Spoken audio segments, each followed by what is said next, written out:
It's Thursday, August 29th, 2024, and I'm Dave Sobel. 4 things to know today. Chinese state-backed hackers escalate their attacks on U.S. ISPs targeting government and military communications. OpenAI races to launch Strawberry, an AI product aiming to enhance reasoning for complex problem-solving. Addigy introduces Apple intelligence controls, and ConnectWise may buy Axcient. And Rethinking consumer versus business security needs, how messaging changes with market size. This is the business of tech. In reporting from the Washington Post, Chinese government-backed hackers have significantly intensified their attacks on U.S. internet service providers, gaining access to major and smaller companies to spy on users, including government and military personnel. The hacks utilize sophisticated techniques, including exploiting zero-day vulnerabilities and raising concerns about intelligence gathering. The Chinese embassy denied state involvement, attributing the attacks to a ransomware group. U.S. cybersecurity officials continue to monitor the situation, noting the ongoing threat posed by groups like Volt Typhoon. State Scoop is reporting that police departments are increasingly using generative AI, like Axon's Draft 1, to write incident reports, which could save officers time, but raises concerns about accuracy and accountability. While some departments use it for minor incidents, others apply it to all types of reports. The use of AI in law enforcement has sparked debate due to potential biases and the risk of officers evading responsibility for their reports. Hundreds of open-source large language model servers and vector databases are leaking sensitive corporate and personal data due to inadequate security measures. A recent investigation revealed vulnerabilities in FlowWise servers, allowing access to critical information like API keys and tokens. Additionally, around 30 vector databases were found unprotected, containing sensitive data that attackers could manipulate or corrupt.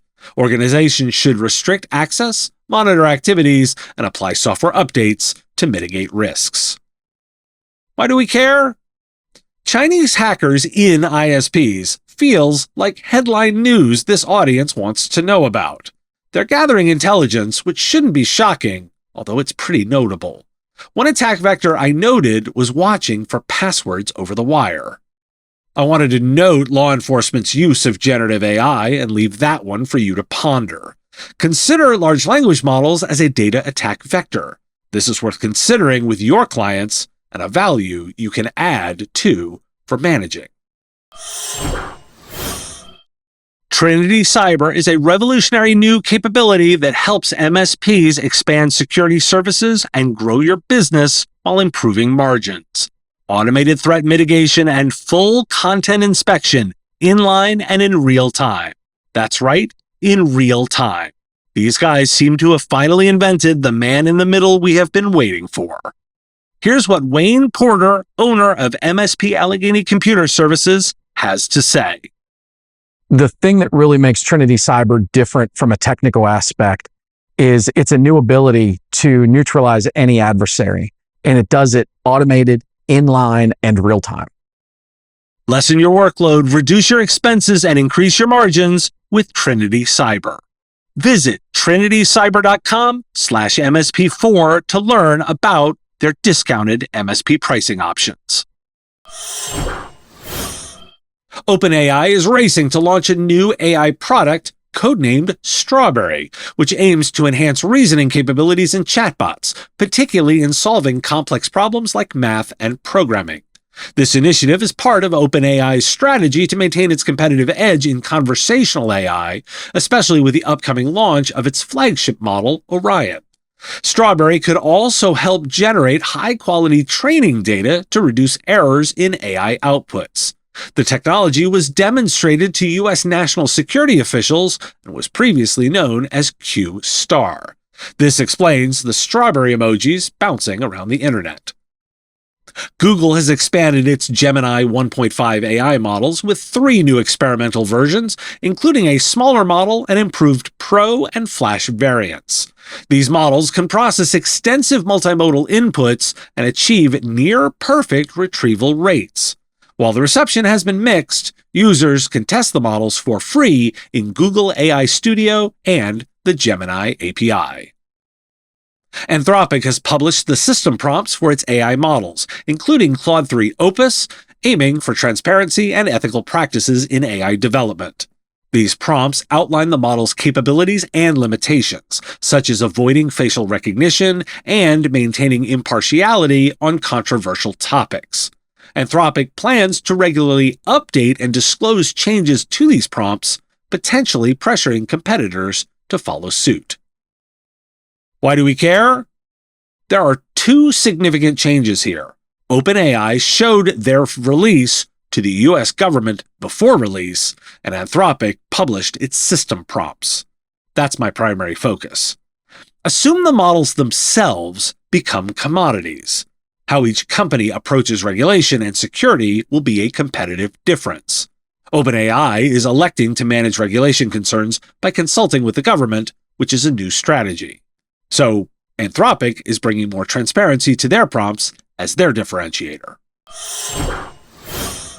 Addigy has launched new Apple Intelligence controls for device management, allowing IT administrators to test activation and deactivation of AI features before the public release of Mac OS 15, iOS 18, and iPad OS 18.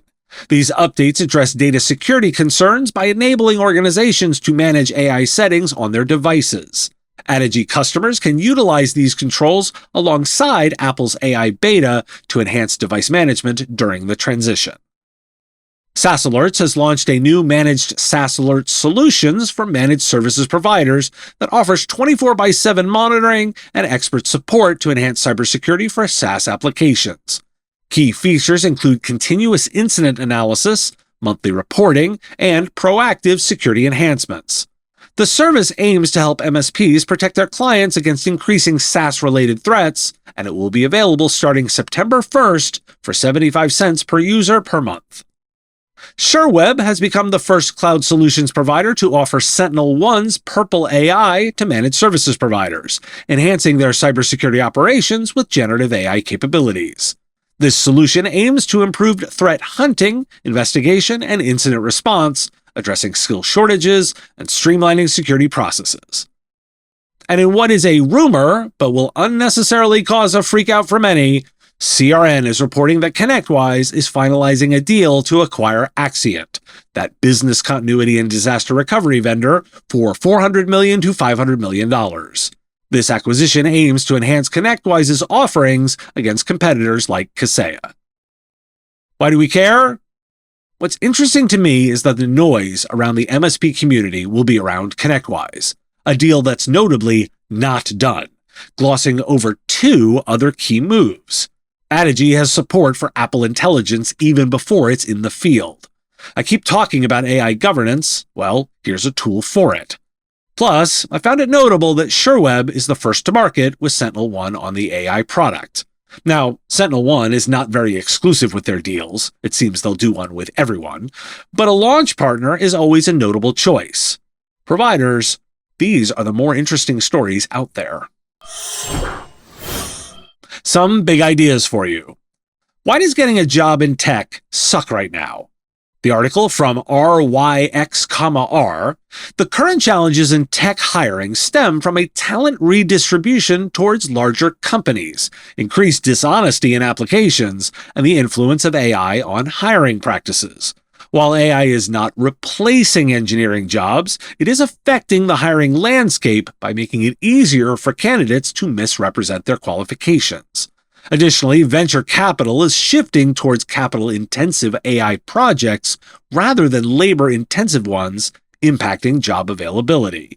Despite concerns, AI is unlikely to eliminate software engineering roles, as productivity enhancements may actually increase demand for developers.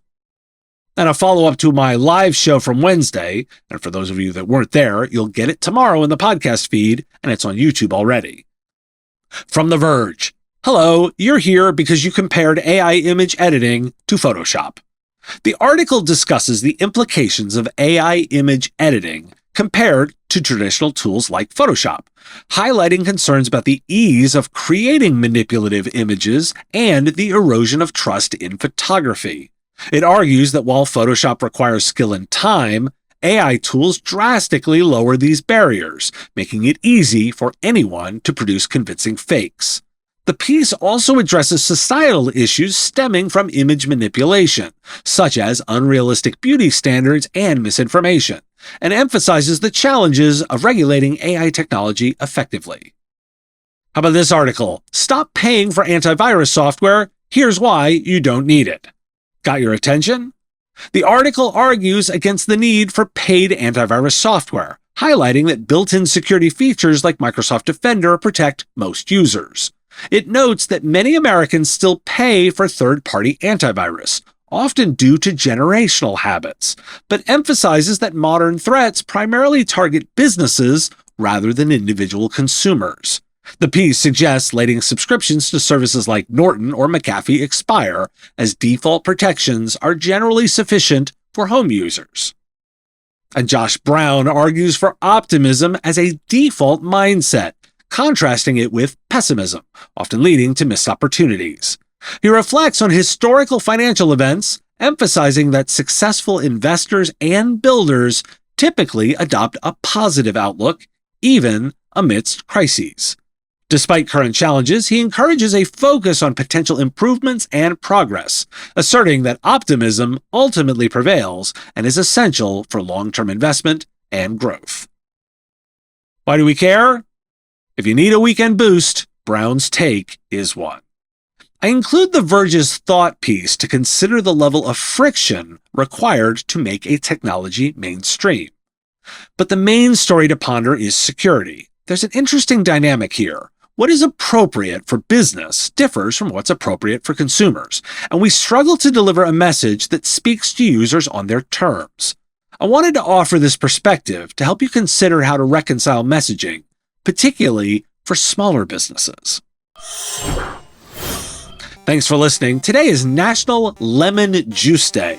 It's also National Sports Day, but I don't think those two go together. This weekend, you'll get that live episode I mentioned. It's a great conversation with Jessica Davis about how to think about AI and deepfakes in the context of journalism and sourcing. Then on Sunday, my interview with Hugo Milan talking about hiring strategies. If you got a comment or a thought on a story, put it in the comments if you're on YouTube, or reach out on LinkedIn if you're listening to the podcast. It's a long holiday weekend in the US, and I will be back again on Tuesday with more news. If you like the show, share it with a colleague. Enjoy the weekend.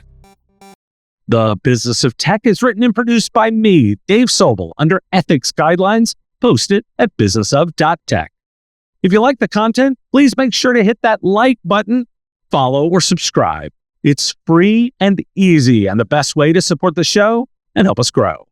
You can also check out our Patreon, where you can join the Business of Tech community at patreon.com/MSP Radio, or buy our Why Do We Care merch at businessof.tech. Finally, if you're interested in advertising on the show, visit mspradio.com/engage. Once again, thanks for listening to me, and I will talk to you again on our next episode of The Business of Tech. Part of the MSP Radio Network.